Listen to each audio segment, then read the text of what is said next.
Cadres কর্তৃক আয়োজিত SolidWorks workshop 2021 সবাইকে স্বাগতম জানাচ্ছি। আমি রাহাত। আজকের টিউটোরিয়াল আমরা সলিডওয়ার্কস এর বেসিক ফিচার্স সম্পর্কে জানবো। তো সর্বপ্রথম আমরা একটা স্কেচ নিয়ে নিই। স্কেচে ক্লিক করব এবং যে কোনো একটা প্লেন সিলেক্ট করে দেব। Top plane. আমরা একটা সার্কেল নেই আর একটা রেক্টেঙ্গেল। সরি,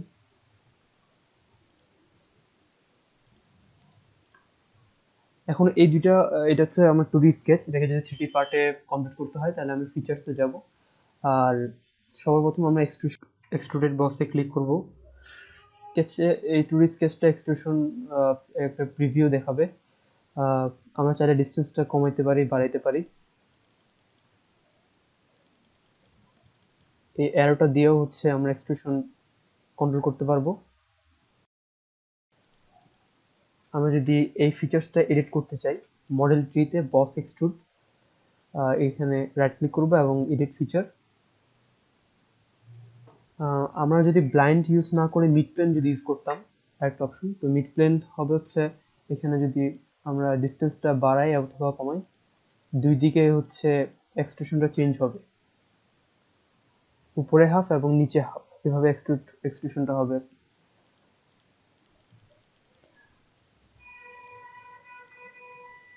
এখন এর পরেরটা হচ্ছে ডিরেকশন টু।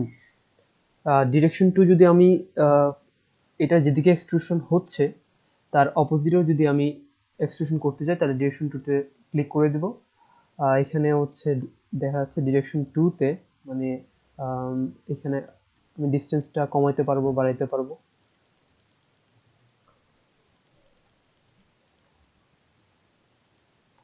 এরপরের অপশনটা হচ্ছে সিলেক্টেড কন্ট্রাস্ট। সিলেক্টেড কন্ট্রাস্টটা হচ্ছে আমি স্কেচটা আমার বাই ডিফল্ট সার্কেল এবং রেক্টেঙ্গেল দুইটাই নেওয়া আছে। আমি যদি চাই শুধু সার্কেলটাকে এক্সট্রুশন করতে তাহলে জাস্ট সার্কেলটাতে ক্লিক করব, শুধু সার্কেলটা হচ্ছে এক্সট্রুশন নিবে। আমরা চাইলে এখানে ড্রাফটও ইউজ করতে পারি। ড্রাফটে ক্লিক করব, ওকে।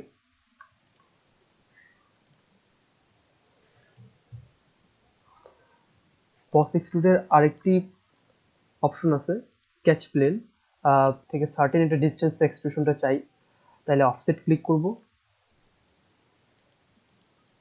সি, নির্দিষ্ট ডিস্টেন্স থেকে আমার এক্সট্রুশনটা নিবে।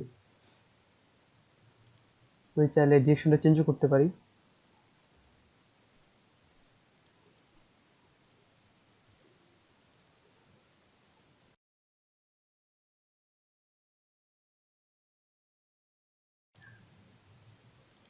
আমরা এখন এক্সট্রুডেড কাট কমান্ড সম্পর্কে জানবো। তার আগে আমরা একটা স্কেচ নিব।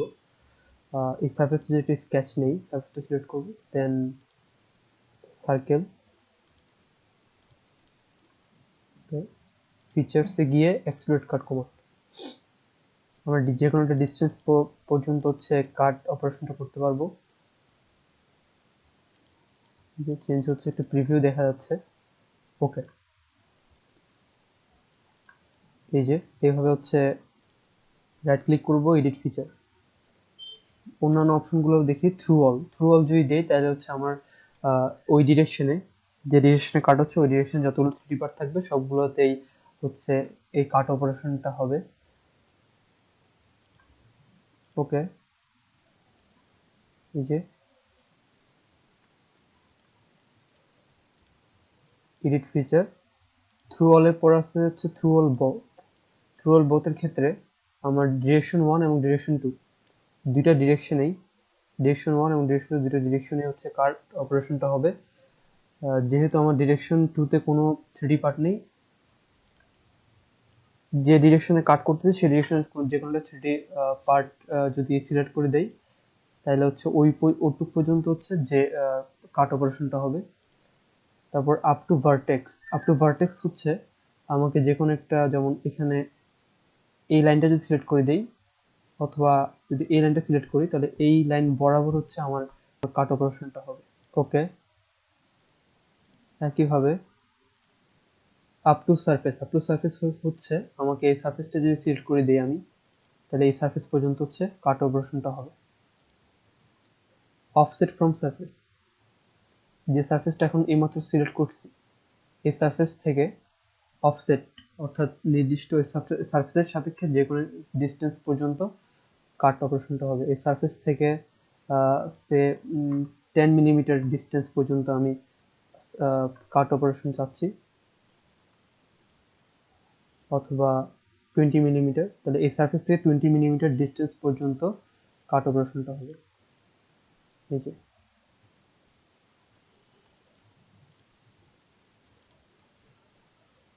আর আপ টু বডি হচ্ছে যে আমি এই ডিরেকশনে যে কোনো একটা 3D পার্ট যদি সিলেক্ট করে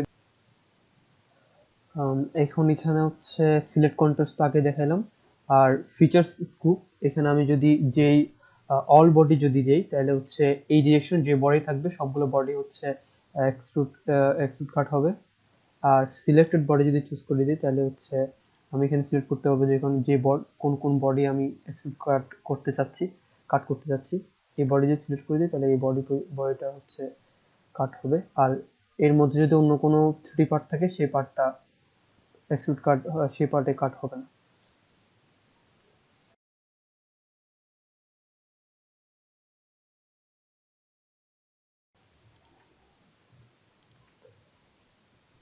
এখন আমরা ফিলেট কমান্ড সম্পর্কে জানবো। ফিলেট সাধারণত ইউজ করা হয় প্রোডাক্টের মধ্যে যে শার্প এজগুলো আছে এগুলো অ্যাভয়েড করার জন্য। তো ফিলেট কমান্ডে ক্লিক করব, তারপর আমরা fillet type constant size fillet use করতেছি। আইটেমস টু ফিলেট, যে শার্প এজগুলোকে আমি অ্যাভয়েড করতেছি সেই এজগুলো সিলেক্ট করে দিব।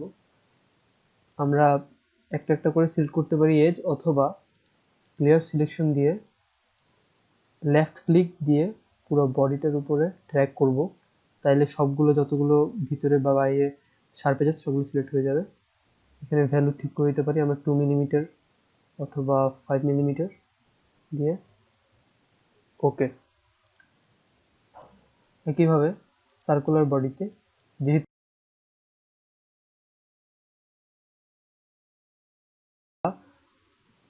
ফিচার্সের রিভলভ বস কমান্ড সম্পর্কে জানবো, তার জন্য প্রথমে আমরা একটা সেন্টার লাইন নিব, সার্কেল নিব। এখন ফিচার্সে গিয়ে আমরা যদি রিভলভ বস ইউজ কমান্ডে দিই তাহলে এই রিভলভ বসে যাই, তাহলে হচ্ছে এই সার্কেলটা একটা সার্কুলার ওয়েতে এক্সট্রুশন হবে এই এক্সিসের সাপেক্ষে।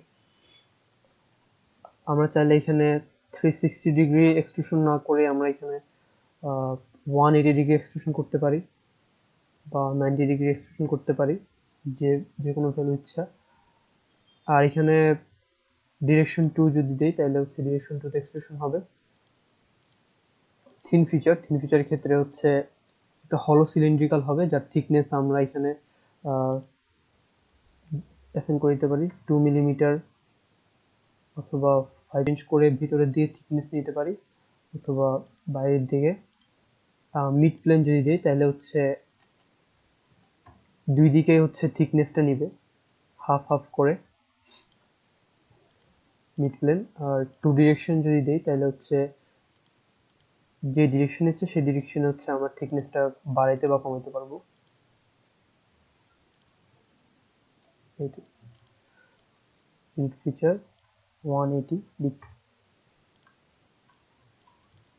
এখন আমরা রিভলভ বস শিখলাম। রিভলভ কাট যদি ইউজ করতে যাই সেক্ষেত্রে একটা প্রথমে স্কেচ নিতে হবে।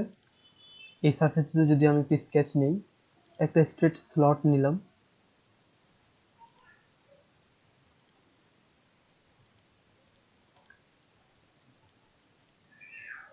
আমি একটা সেন্টার লাইন নিব যার সাপেক্ষে এটা সার্কুলার ওয়েতে এক্সট্রুশন হবে। এখন রিভলভ কাট কমান্ডে যাব, আর অ্যাক্সিস অফ রিভলিউশন, যে অ্যাক্সিসের সাপেক্ষে এটা সার্কুলার ওয়েতে এক্সট্রুশন হবে, এডিট ফিচারে যাব। আমরা এখানে ব্লাইন্ডের যা আপ টু সারফেস যদি নিতাম তাহলে হচ্ছে এখানে সারফেসটা সিলেক্ট করে দিলে এই সারফেস পর্যন্ত আমরা রিভলভ কাটটা হবে। ওকে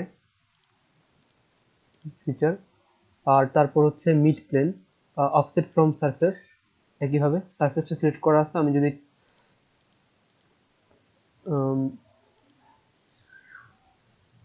রিভার্স অফসেট দিলে আমি 40 মিলিমিটার জন্য ডিস্টেন্স পর্যন্ত হচ্ছে সারফেস।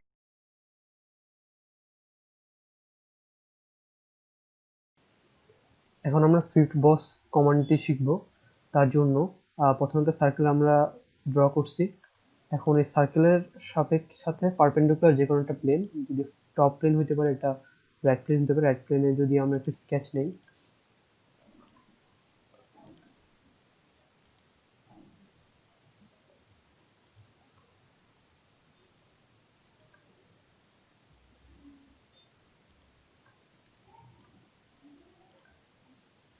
Exit sketch. তো সুইফট বস হচ্ছে আমরা যে কোনো একটা প্রোফাইলকে, সেটা সার্কুলার হোক রেক্ট্যাঙ্গুলার হোক, যে কোনো একটা সার্কেল বা রেক্ট্যাঙ্গেলকে আমরা নির্দিষ্ট একটা পাথের থ্রুতে এক্সট্রুশন করতে যাচ্ছি। সেটা যে কোনো ধরনের পাথ হতে পারে। আমরা এখন সুইফট বসে যাব। সুইফট বসে প্রথমে সার্কেলটা সিলেক্ট করব, যে সার্কেলটা সিলেক্ট করতে বলছে। আহ, আহ, প্রথমে এখানে প্রোফাইল এন্ড পাথ, তো প্রোফাইলের জন্য একটা স্কেচ দরকার আমাদের লাগবে, আর পাথের জন্য আলাদা একটা স্কেচ লাগবে। প্রোফাইলের জন্য আমরা সার্কেল, একটা স্কেচে সার্কেল করছি, আর একটা স্কেচে আমরা পাথ ড্র করছি। সেই পাথটা সিলেক্ট করে দেব, যেভাবে হচ্ছে এক্সট্রুশনটা হবে। এরপর অপশনে আমরা ফলো পাথ দিতে পারি, অথবা ফলো নর্মাল কনস্ট্যান্ট, যদি এখানে কাজ করবে না, ফলো পাথটাই থাকবে। ওকে, এডিট ফিচার, আমরা এখানে এটা থিকনেসটাও চেঞ্জ করতে পারি।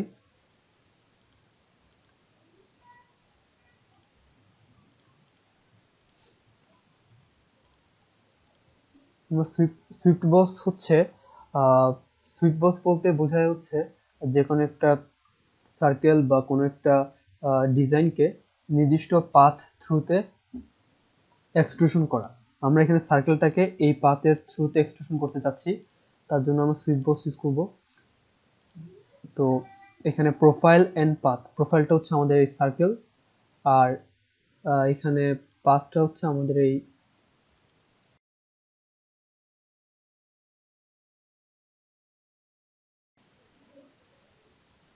এখন আমরা সুইপ কাট সম্পর্কে জানবো। সুইপ কাট বলতে বোঝাই যাচ্ছে যে এখানে একটা কোনো একটা বডি থেকে কাট করতে হবে কোনো একটা পোর্শন। তার জন্য সুইপ কাটের ক্ষেত্রে আমাদেরকে দুই স্কেচ ইউজ করতে হয়, একটা প্রোফাইল আর একটা পাথ। প্রথমে একটা স্কেচে যাব,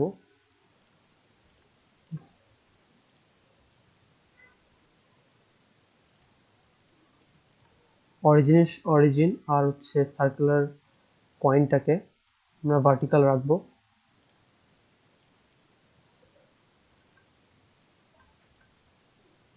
এক্সিট স্কেচ, তারপর এই সার্কেলের পারপেন্ডিকুলার রাইট প্লেনটা নিব, নিয়ে এখানে হচ্ছে আমরা পাথ ড্র করব।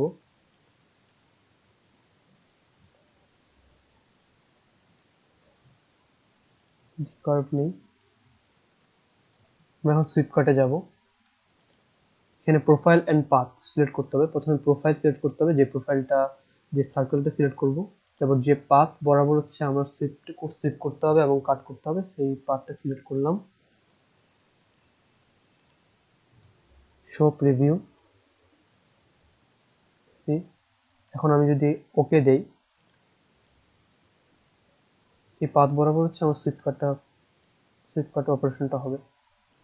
সুইপ কাটের ক্ষেত্রে সার্কুলার প্রোফাইলটা যদি ইউজ করি, তাহলে আমাকে প্রথমে শুধু পাথটা সিলেক্ট করতে হবে, আর এখানে ডায়ামিটার সিলেক্ট করে দিতে হবে, কত ডায়ামিটার সার্কুলার প্রোফাইল চাচ্ছি কাট করার জন্য, 15 অথবা 25। ওকে,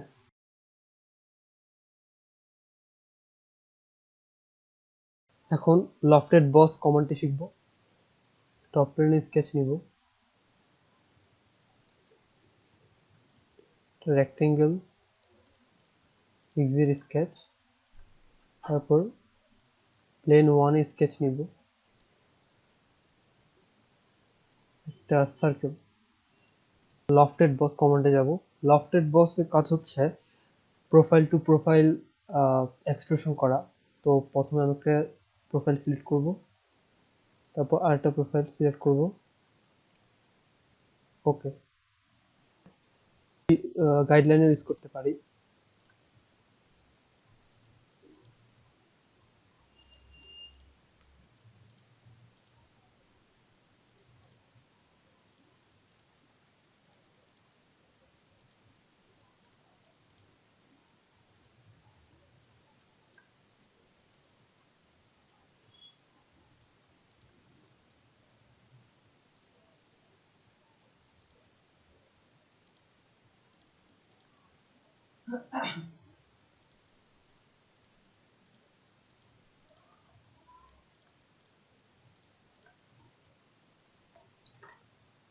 আমরা লফটেড বক্সের ক্ষেত্রে প্রথমে প্রোফাইল সিলেক্ট করব এটা, তারপর এই প্রোফাইল,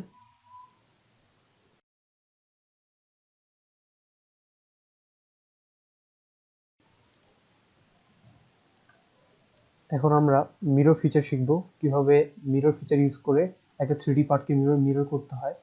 তো তার জন্য আমরা মিরর কমান্ডে যাব, আর এখানে চাইছি মিরর ফেস অর প্লেন, যে ফেস বা প্লেনের সাপেক্ষে মিরর করতে হবে সেই ফেস অথবা প্লেনটা সিলেক্ট করতে হবে, যে কোনো ফেস। আমি এই ফেসটি সিলেক্ট করলাম। এখন যদি ফিচার্স টু মিরর করি তাহলে হচ্ছে ফিচারগুলো সিলেক্ট করতে হবে, যে ফিচারগুলো এই 3D পার্ট বানানোর সময় ইউজ করা হয়েছে। মডেল ট্রিতে গিয়ে ড্রপ ডাউনে এই ফিচার সবগুলো সিলেক্ট করে দিতে হবে। আর এক্ষেত্রে আমাকে জিওমেট্রি প্যাটার্ন এটা চেক করে দিতে হবে, না হয় এরর আসবে, ওকে।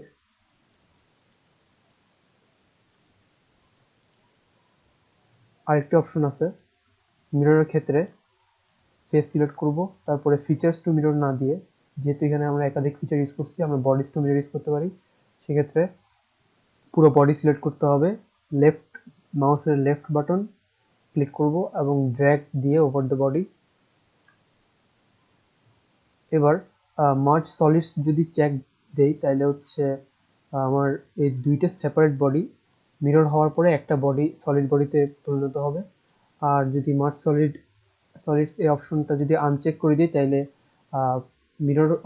মিরর হওয়ার পর দুইটা 3D পার্ট মানে আলাদা সেপারেট পার্ট হিসেবে।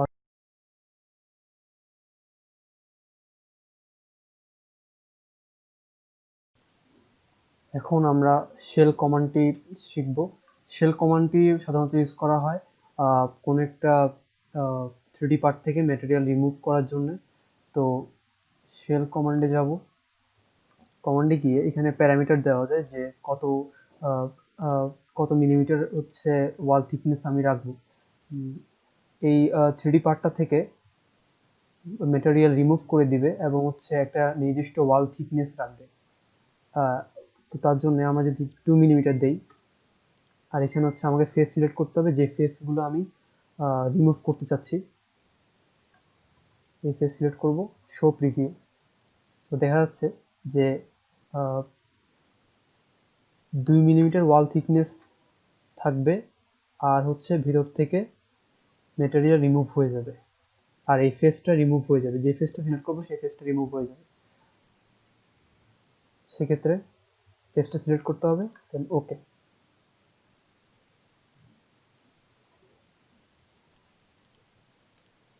আর অপশন আছে যে আমি যদি পুরো বডিটাকে রিমুভ করব, পুরো বডির ম্যাটেরিয়ালটাকে রিমুভ করে আমি শেল আউটওয়ার্ড, আমি এই বডির আউটসাইডে হচ্ছে ওয়াল থিকনেস চাচ্ছি 5 মিলিমিটার। সেক্ষেত্রে ওকে, তাহলে হচ্ছে বডির আউটসাইডে 5 মিলিমিটার থিকনেস ওয়াল থিকনেসে শেল হবে।